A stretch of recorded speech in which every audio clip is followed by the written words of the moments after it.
Netflix was founded in 1997 by Mark Randolph and Reed Hastings out of Scotts Valley, California. What began as a rent-by-mail video service has become one of the largest streaming services in the world, having over 151 million subscribers in about 190 countries around the world. Netflix launched a radio and TV ad campaign. They had a relatively simple website and quickly set itself apart from competitors such as Blockbuster with a single-price monthly subscription, which granted the subscriber unlimited access to thousands of DVD titles with no due dates, late fees, or rental limits. In 2000, a recommendation program was introduced to the website. This allowed for personalization and making the service more user-friendly, something that is still used in the current streaming site. Streaming was introduced to the website in 2007. This allowed subscribers to watch movies instantly. Over the next 3 years, the company improved the site and expanded their reach to Canada and Latin America in 2010 and 2011, and to Europe in 2014. In 2012, Netflix launched some of their first original series. This included House of Cards, Hemlock Grove, Orange is the New Black, and Arrested Development, which increased the site's popularity.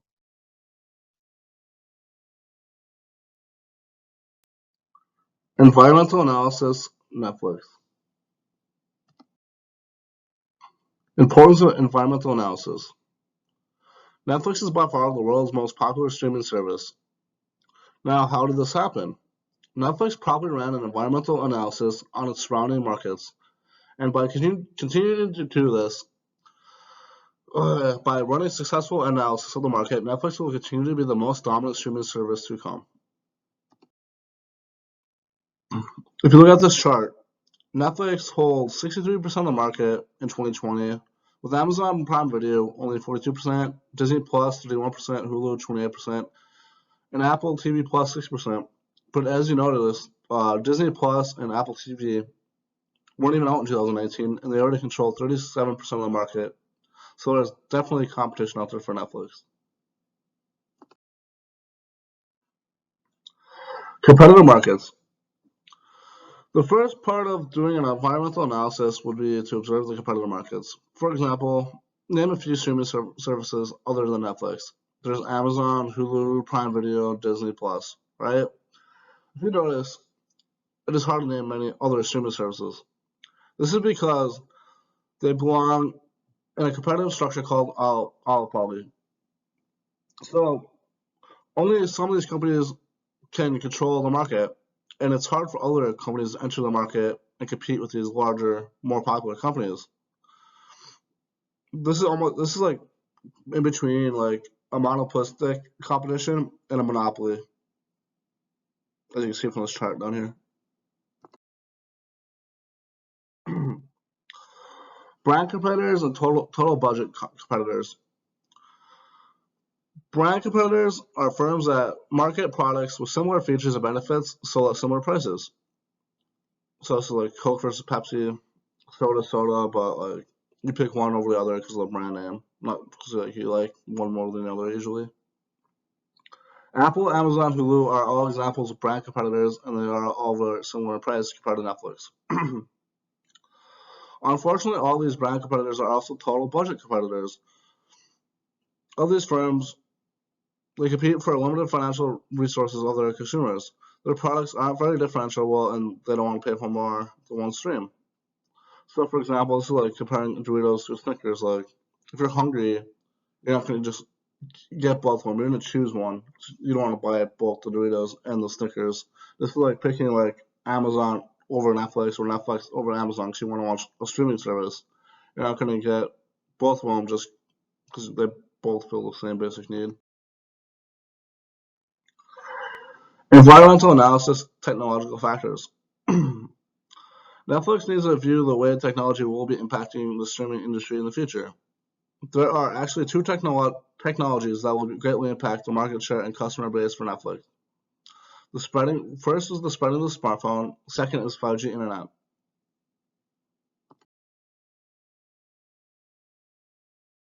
Spread of the smartphones.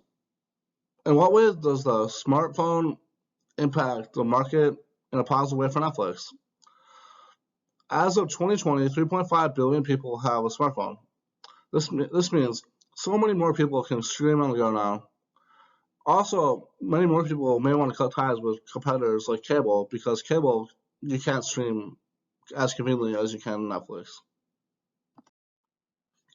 As you can see from this graph, over the 2000s, like the growth of gadgets is incredible, especially smartphones. It's just smartphones is a yellow bar. It goes from here to here to here, and then just shoots up. It's nuts. 5G network. Internet speeds and accesses are increasing all over the world. This will hold even more true when the 5G network is implemented. Will 5G actually lead to better and faster internet speeds? First, 5G ranges from 2 to 20 gigabytes per second. This is as fast as most internet providers currently. 5G will also be able to reach rural areas that 4G couldn't reach previously.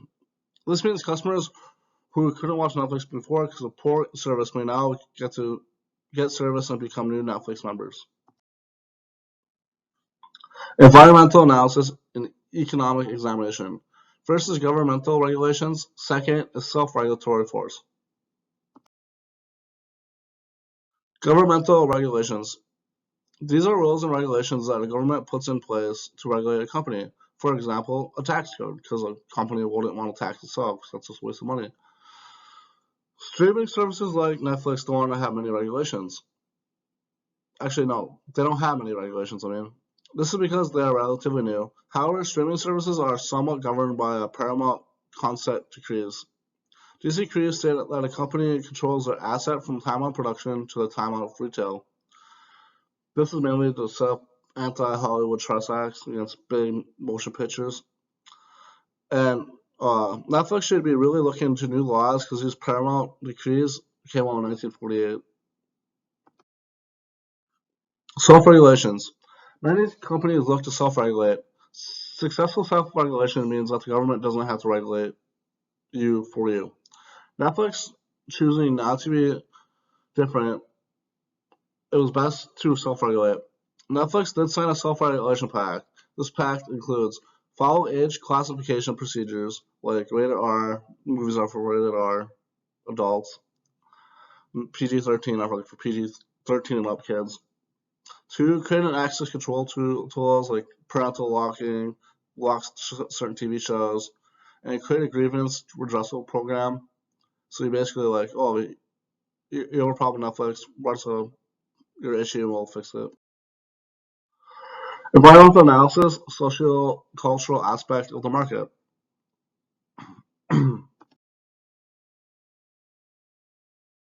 Social culture, Netflix is streamed globally. This means Netflix has to keep up with many different aspects of many different cultures. Things include family life, religion, activities, and what could possibly be offensive to that culture. All these points are very important because if Netflix does not understand just one of these aspects, then this could lead to a potential loss of customers for the streaming service. And here are some different, the Hofstra cultural dimensions.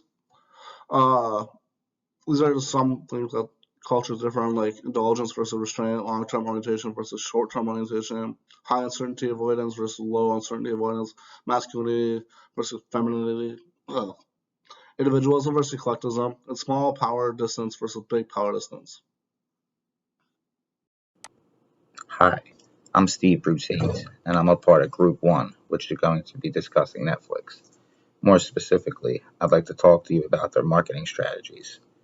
Now, Netflix, which is one of the most successful streaming services in the world, and they're a multi-billion-dollar company, and even then, they still face stiff competition from platforms such as Disney Plus, Hulu, and Amazon Prime.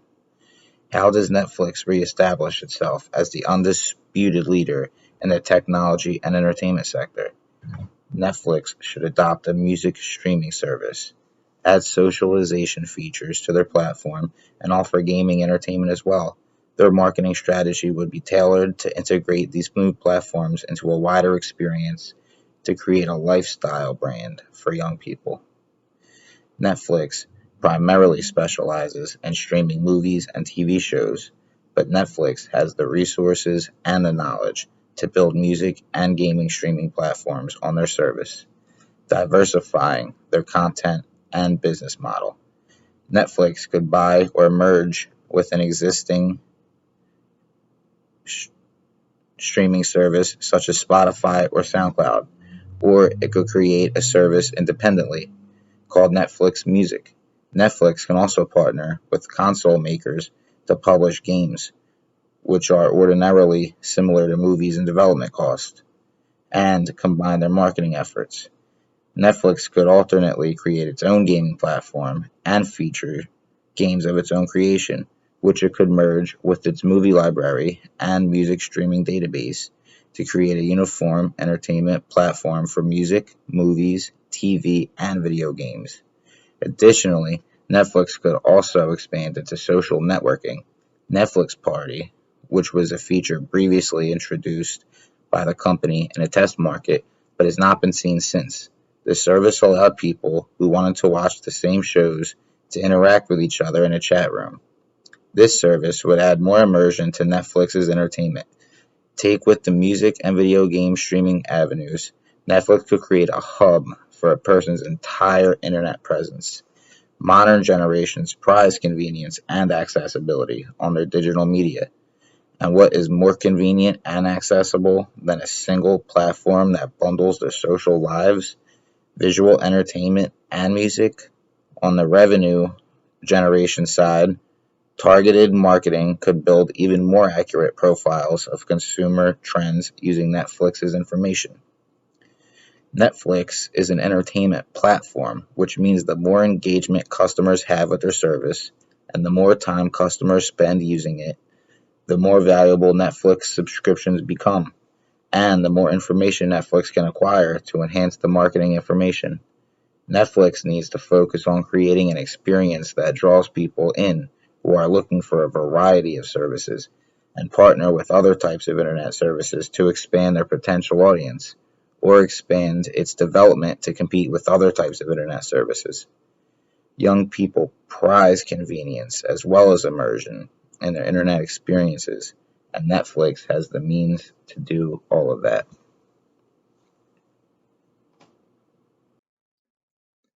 The marketing mix of Netflix. The product Netflix produces is a movie and TV show viewing service for a subscription. Customers can pay a monthly subscription for unlimited access to many movies and TV shows for their personal viewing. The service allows users to view movies and TV shows as many times as they want and even download them for offline viewing later. The place and the service can be used is anywhere, and that is one huge advantage for Netflix, is the availability of it in general, including the ability to download the program onto a mobile device, computer, or game console system, giving the customer absolute freedom to watch whatever they want to watch on whatever system they want to watch it on. Furthermore, there are many smart TVs that have been coming out of the box from the store standard with a Netflix app already installed. So you simply have to put in your login information and begin viewing as soon as you want to.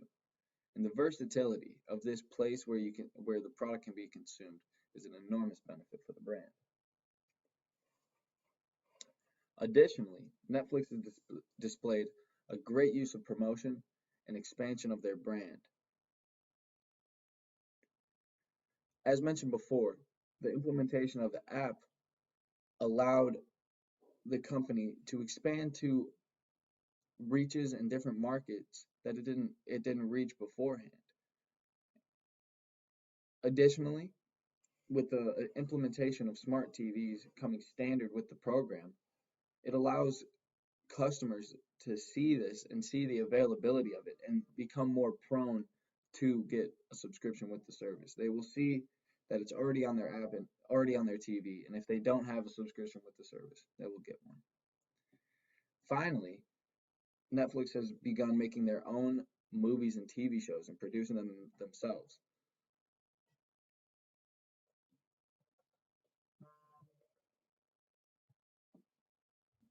This is especially a showcase on their service because it naturally brings plenty of attention to their service because the buzz and connection of the TV shows and movies that people are watching.